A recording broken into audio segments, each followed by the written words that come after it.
ফর্মুলার মাধ্যমে ফাঁস এবং ফেল বের করব। কীভাবে ফাঁস এবং ফেল দেখতে এটা দেখি। তো আমরা প্রথমে ইকুয়াল আনো, তারপরে আইএফ ইফ এজেন্ট সূত্র শো করতেছে না, ডাবল ক্লিক করুন। লজিক্যাল টেস্ট এই জায়গায় আপনি মেইন খেলা। লজিক্যাল টেস্ট দিতে গেলে আমি প্রথমে দিলাম যে মার্কটা সিলেক্ট করলাম, করার পরে একটা দিলাম, দেন ইকুয়াল 33। এখন এটা দ্বারা আমি বুঝাইছি যে আমার যে ভ্যালুগুলা এখানে আপনার 33 অথবা 33-এর উপর পেলে ফাঁস, 33 নিচে পেলে ফেল। তো তারপরে আমি ক্ষমা, এখন আমি ফাঁস লিখতে দেবো। তো আমি জানি সেলের ভিতরে সেলের ভিতরে কিছু লিখতে গেলে ইনভার্টেড কমা লাগবে। তো শিফট দিয়ে ইনভার্টেড কমা দিলাম, দেওয়ার পরে এখন লিখুন ফাঁস,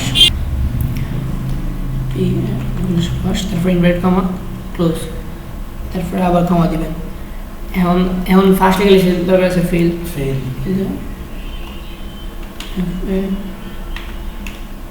ইনভার্টেড কমা ক্লোজ। এখন শিফট দিয়ে ব্র্যাকেট ক্লোজ, তারপরে এন্টার। এই দেন সে 32 হয়েছে, এই জন্য ফেল দেয় আছে।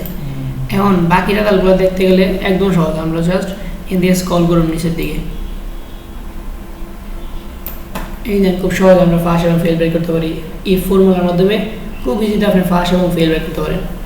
এখানে আপনার যে ডেমো শিটটা ছিল তার মধ্যে সিরিয়াল নং, স্টুডেন্টদের নাম, তারপরে সাবজেক্ট, বাংলা সাবজেক্টে তারা একজন এত করে নাম্বার পাইছে এবং তাদের নাম্বার অনুযায়ী আমরা এখানে তাদের ফাঁস এবং ফেল বের করছি।